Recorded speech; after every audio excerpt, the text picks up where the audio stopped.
Face بک اور YouTube کے دوستوں کی خدمت میں یاسین بیگ کا سلام جناب. آپ کو پتہ ہے کہ ہم نے ایک کتاب لکھ ڈالی ہے. ویسے اگر لکھنا چاہتے تو بہت ساری کتابیں لکھ سکتے تھے، لیکن ایک تو زندگی کے کام کاج نے، رزق حلال کی تلاش نے جو ہے بہت سا قیمتی وقت ہم سے لے لیا، اور دوسرا یہ کہ اگر ہم لکھتے بھی تو ایک زمانے میں حالت اتنی پتلی ہوا کرتی تھی، جیب کی بھی اور ہماری بھی، کہ اتنے پیسے ہی نہیں ہوتے تھے کہ ہم ایک کتاب پرنٹ کر سکیں. بہرحال کینیڈا نے جہاں ہمیں بہت ساری خوشیاں دیں، ان میں سے ایک خوشی یہ ہے کہ اس کی وجہ سے، کینیڈا آنے کی وجہ سے، کم از کم ہم ابھی صاحب کتاب کہلانے لگے ہیں. میری ایک کتاب آئی ہے، دیسی لائف ان کینیڈا، جو کینیڈا کے حوالے سے میرے کالموں کا مجموعہ ہے، اور زیادہ تر میں نے اس میں طنز و مزاح لکھا ہے. تو ذرا میں ایک شکل بھی اس کی دکھا دوں آپ کو. یہ دیکھیے، یہ ہے میری کتاب دیسی لائف ان کینیڈا. اور جو ساتھی اگر کینیڈا میں ہیں اور یہ کتاب چاہتے ہیں، پاکستان میں ہیں یہ کتاب چاہتے ہیں، تو انہیں یہ کتاب مل سکتی ہے. مجھے یہاں جو ہے اپنا میسج چھوڑیے گا، میں ضرور کوشش کروں گا کہ یہ کتاب آپ تک پہنچا سکوں. تو اسی کتاب سے آج میں آپ کو ایک اپنا کالم سنانے جا رہا ہوں، جس کا عنوان ہے کھانے کے مینیو میں لال بیگ کا اضافہ کیجیے. جی ہاں، کھانے کے مینیو میں لال بیگ کا اضافہ کیجیے.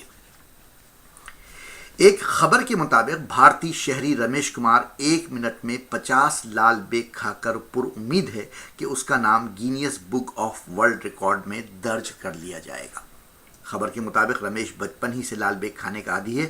بھوک کی خاطر الا بلا کھانے کا تو ہم نے بھی سنا تھا، مگر ورلڈ ریکارڈ کی خاطر لال بیگ جیسا گندا اور نجس کیڑا کھانے کی خبر ہم نے پہلی بار پڑھی ہے.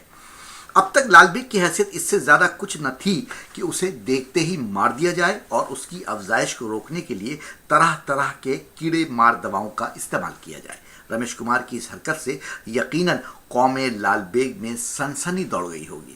لال بیگ کے قومی رہنماؤں نے اپنے اپنے علاقوں میں ریڈ سگنل الرٹ کر دیا ہوگا. بھارت میں بسنے والے لال بیگوں نے احتجاجی جلوس نکالے ہوں گے، اور رمیش کمار کے خلاف نالیوں اور گٹروں کی دیواروں کو مذمتی بیانوں سے بھر دیا ہوگا. ممکن ہے لال بیگوں کی اسمبلی میں سیریل کلر رمیش کمار کے خلاف سزائے موت کی قرارداد بھی پیش کر دی گئی ہو. ورلڈ ریکارڈ میں نام درج کرانے اور عالمگیر شہرت حاصل کرنے کا انوکھا اور کراہیت آمیز نسخہ رمیش کمار نے پیش کیا. اس نے یقیناً ان لوگوں کو بے چین کر دیا ہوگا جو غذائی اجناس کو پاک صاف اور جراثیم سے مبرہ رکھنے کے جدید اصول ہر دم لوگوں کو سمجھاتے رہتے ہیں. ایسے میں رمیش نے کھانے کے مینیو میں ایک نئی چیز کا اضافہ کر کے یقیناً بھوکوں کی توجہ اپنی اور لال بیگ کی جانب مبذول کرا لی ہوگی. اب تک ہم دنیا کے بعض اقوام کے مینڈک، چھپکلی، سانپ، کتے اور دیگر کیڑے مکوڑوں کھانے پر ہی حیران تھے کہ رمیش کی جرأت نے ہمارے اوسان قطع کر دیے. رمیش ان لوگوں کے لیے خوشی کی لہر بن کر آئے ہیں جو کوششوں کے باوجود اپنے کچن اور واش رومز کو لال بیگ پروف نہیں کر سکے ہیں. اگر حکومت کینیڈا اجازت دے تو رمیش کمار کو کینیڈین شہری دعوت دے کر کینیڈا بلا سکتے ہیں اور اپنے اپنے گھروں میں چند دنوں کے لیے مہمان بنا کر ٹھہرا سکتے ہیں. رمیش تکلف سے کام نہ لے تو پکڑ پکڑ کر ہزار ہا لال بیگوں سے ان کی تواضع کی جا سکتی ہے. ایسے مہمان نوازی کی میزبانی پر بھلا کسی کو کیا اعتراض ہوگا؟ کیا اعتراض ہوگا جو ناشتے، لنچ اور ڈنر میں نمک اور کالی مرچ کے ساتھ لال بیگ مزے لے لے کر کھاتا ہو؟ ایک بار ہم نے 2 لال بیگوں کی ایک گندی نالی میں دوران ڈنر گفتگو چپکے سے سنی تھی. ایک لال بیگ لقمہ چباتے ہوئے دوسرے لال بیگ سے کہہ رہا تھا، یار تمہیں پتہ ہے پڑوس کے اپارٹمنٹ میں جو نئے امیگرنٹ آئے ان کا کچن اس قدر صاف ستھرا ہے کہ چھک چھک چمکتا ہے. برتن، سنک، فریج، ہر چیز نیٹ اینڈ کلین.